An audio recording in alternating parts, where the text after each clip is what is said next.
बिस्मिल्लाहिर्रहमानिर्रहीम। अस्सलामु अलैकुम वरहमतुल्लाहि वबरकातुहू।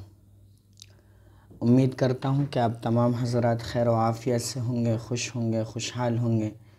अल्लाह पाक आप सबको अपने अपनी ज़िंदगी में खुश रखें और अपने हिफ्ज़ व अमान में रखें। आज मैं आप हज़रात के सामने जिस हस्ती का ज़िक्र खैर करना चाहता हूँ कि जिनको दुनिया पीराने पीर गौसे आज़म दस्तगीर हज़रत मौलाना शाह अब्दुल क़ादिर जिलानी रहमतुल्लाहि अलैह के नाम से जानती हैं। ये वो हस्ती हैं कि आप सल्लल्लाहु अलैहि वसल्लम के सच्चे जानिसार हज़रत मौलाना शाह अब्दुल क़ादिर जिलानी रहमतुल्लाहि अलैह थे। हज़रत मौलाना शाह अब्दुल क़ादिर जिलानी रहमतुल्लाहि अलैह के वालिद साहब का वाक़या बयान किया जाता है कि एक दफ़ा ये किसी नदी के किनारे बैठे हुए थे। एक सेब बहता हुआ आया। जब वो सेब बहता हुआ आया तो उनको भूख लगी हुई थी, शिद्दत की भूख लगी हुई थी। उन्होंने सेब को उठाया और वो सेब खा लिया। जब वो सेब खाकर फारिग हुए तो उनके जहन में फिर बात आई कि कहीं अल्लाह के यहाँ ये सेब खाने की वजह से मेरी पकड़ ना हो जाए, तो मैं कहीं ये सेब खाने की वजह से इसकी पकड़ ना हो जाए, तो मैं ऐसा करता हूँ कि इसके मालिक को ढूंढता हूँ, या तो मैं इसकी कीमत अदा कर देना चाहूँगा ताकि अल्लाह के यहाँ मेरी पकड़ ना हो एक सेब की वजह से। हज़रत मौलाना शाह अब्दुल क़ादिर जिलानी रहमतुल्लाह अलैह के वालिद साहब उस नदी के किनारे चलना शुरू किए। जब आगे पहुँचे हैं तो एक नदी के किनारे एक सेब का बहुत बड़ा बागीचा था। तो उनके जहन में ख़याल आया कि हो ना हो ये सेब का बागीचा वो जो सेब मैंने खाया है इसी बागीचे का सेब होगा। शाह साहब के वालिद साहब शाह अब्दुल क़ादिर जिलानी रहमतुल्लाह अलैह के वालिद साहब उस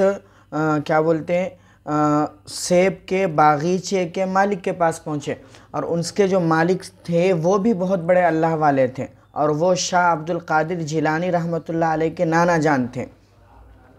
शाह अब्दुल क़ादिर जिलानी रहमतुल्लाह अलैह के वालिद साहब उनके पास पहुँचे और उनको जाकर कहा कि भाई मैं अभी से कुछ देर पहले एक सेब बहता हुआ जा रहा था, मुझे भूख लगी हुई थी, मैंने वो सेब ले लिया है, मैंने वो सेब आपकी इजाज़त के बग़ैर खा लिया है, तो मैं चाहता हूँ कि आप उसकी कीमत अदा कर लें, आप उसकी कीमत ले लें, या फिर आप मुझे उस सेब की कीमत को माफ़ कर दें। तो शाह अब्दुल क़ादिर जिलानी रहमतुल्लाह अलैह के जो नाना जान थे ये भी बड़े ही अल्लाह के वली थे, बहुत बड़े अल्लाह के वली, बहुत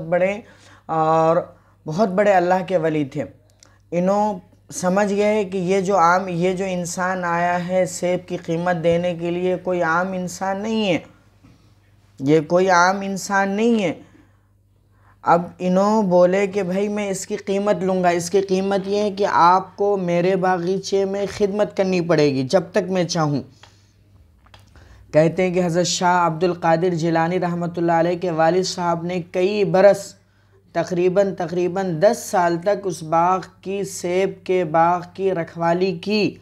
जब 10 साल गुज़र गए तो शाह अब्दुल क़ादिर जिलानी रहमतुल्लाह अलैह के नाना जान ने उनको कहा कि देखिए भाई आपको एक और शर्त माननी पड़ेगी। अगर वो शर्त आप मान जाएंगे, अगर वो शर्त आपको समझ में आ जाएगी तो वो शर्त अगर मान जाएंगे आप, तो मैं आपको आप जो सेब खाए थे उसकी कीमत समझूंगा कि अदा हो गई।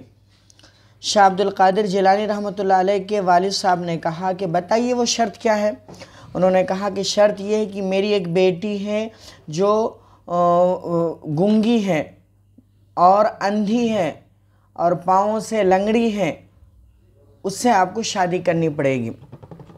तो हज़रत शाह अब्दुल क़ादिर जिलानी रहमतुल्लाह अलैह ने ये शर्त भी मानने के लिए राज़ी हो गए। उनका मकसद था कि भाई हमाको अल्लाह की पकड़ से बचना है, और आज हम मुसलमान शाह पीराने पीर गौसे आज़म दस्तगीर को मानने वाले आज हम उनके नाम की 11वीं शरीफ करते हैं, और आज हम उनके नाम के बड़े बड़े 11वीं शरीफ करते हैं, बड़े बड़े वो क्या बोलते हैं उसको, प्रोग्राम करते हैं, लेकिन नमाज़ों से काफ़ी दूर हैं। और शाह अब्दुल कादिर जिलानी रहमतुल्लाह अलैह का फतवा था कि अगर कोई नमाज छोड़ दे तो वो वाजिबुल कत्ल है।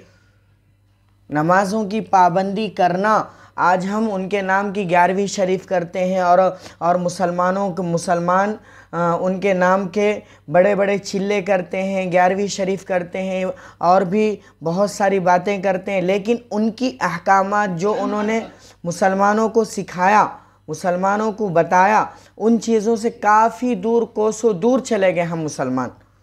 तो हज़रत शाह अब्दुल कादिर जिलानी रहमतुल्लाह अलैह के वालिद साहब ने इस शर्त को मानने के लिए राज़ी हो गए कि भाई हम आपकी बेटी जो अंधी है, जो बहरी है, जो लंगड़ी है, जो गूंगी है, उससे शादी करने के लिए हम राज़ी हैं।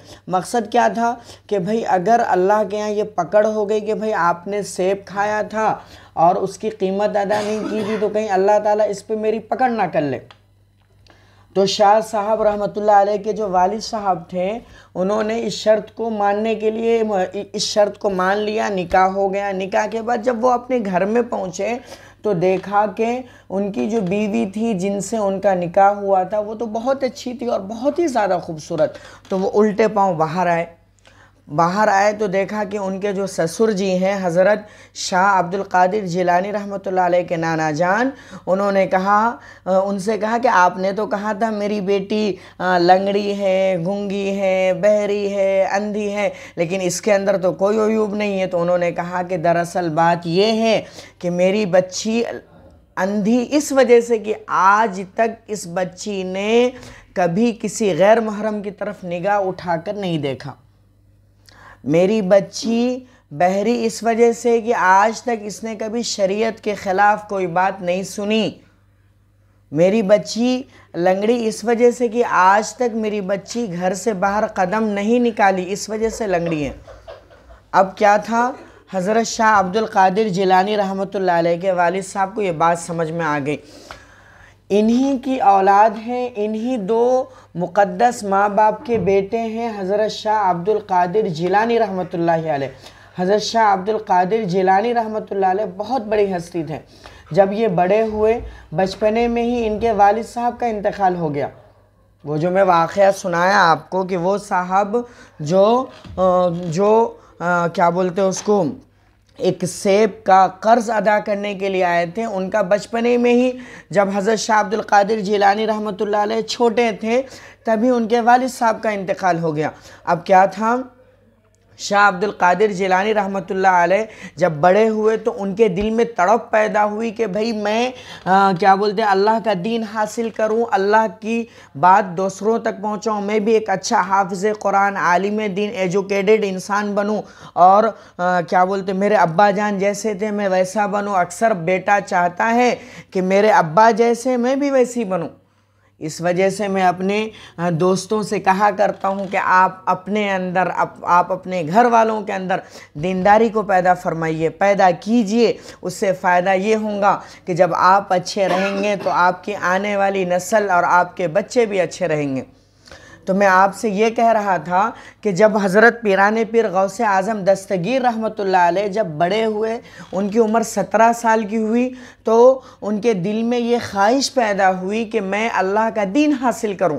उन्होंने अपने अम्मी से कहा कि अम्मी जान मैं भी एक क्या बोलते उसको, मैं भी है ना पढ़ना चाहता हूँ। तो उनकी अम्मी बहुत खुश हुए। उनकी अम्मी ने कहा कि बेटा कोई काफ़िला जाने वाला होगा तो मैं आपको उसके साथ रवाना कर दूँगी। हज़रत शाह अब्दुल कादिर, पहले ज़माने में लोग पैदल सफ़र करते थे, घोड़ों पे सफ़र करते थे, ऊँटों पे सफ़र करते थे, और गाड़ियों का ज़माना नहीं था, एरोप्लेन का ज़माना नहीं था, किसी चीज़ का ज़माना नहीं था। लेकिन जब लोग सफ़र किया करते थे तो एक साथ जमा होकर, जैसे यहाँ से किसी को मुंबई जाना है, हैदराबाद से मुंबई जाना है, तो एक 50 आदमी, 100 आदमी, 200, 300 आदमियों का काफ़िला हुआ करता था और वो लोग एक साथ सफ़र करते थे। जैसे यहाँ से मुंबई की तरफ जाना है तो यहाँ से मुंबई की तरफ सफ़र किया करते थे।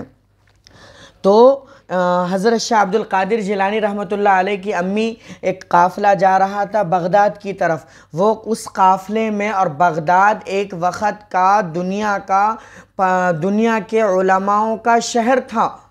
बगदाद दुनिया के एक वक़्त था कि वहाँ बड़े बड़े मुहद्दिसीन पैदा हुए, मुहक्किकीन पैदा हुए, मुफक्किरीन पैदा हुए वहाँ। तो उनकी अम्मी की भी यही ख्वाहिश हुई कि मैं अपने बच्चे को बगदाद भेजती हूँ।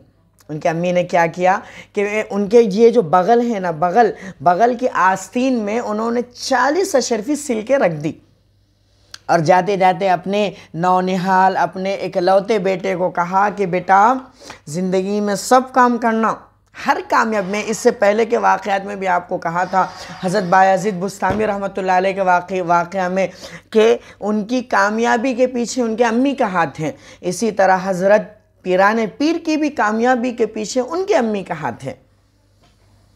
उन्होंने आस्तीन के अंदर 40 अशरफी सिल दी, और जाते जाते अपने बेटे को कहा कि बेटा दुनिया में सब काम करना, झूठ नहीं बोलना। ये काफ़िला रवां दवा हुआ बगदाद की तरफ। जब आगे गए, अपने शहर से निकलकर जब बगदाद की तरफ गए, तो रास्ते में पहले ज़माने में डाकुआ जो बड़े बड़े जो दोनों तरफ से पहाड़ हुआ करते थे, और पहाड़ हुआ करते हैं वहाँ पर छुपे हुए रहते थे। जो भी काफ़िला जाता था तो वो लोग क्या करते थे, काफ़िले को लूट लिया करते थे। तो जब हज़रत का काफ़िला जा रहा था, हज़रत के काफ़िले वाले जा रहे थे, तो इस काफ़िले के ऊपर भी हमला कर दिया उन लोगों ने।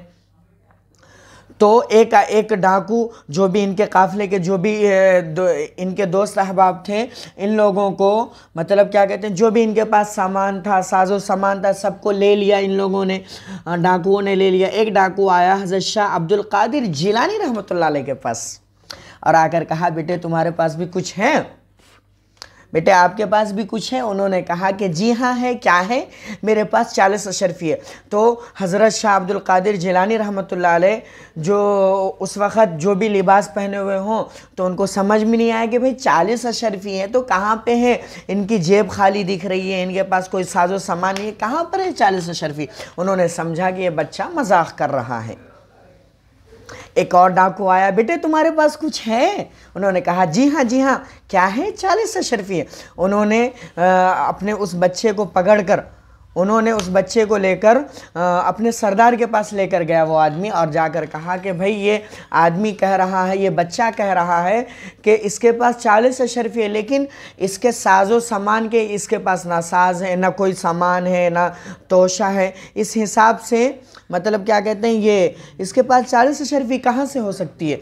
तो उन्होंने कहा कि भाई देखिए बेटे तुम्हारे पास 40 अशरफी कहाँ है। तो उन्होंने कहा कि ये जो 40 अशरफी है, ये मेरी बगल के अंदर मेरी अम्मी जान ने सिल दी थी।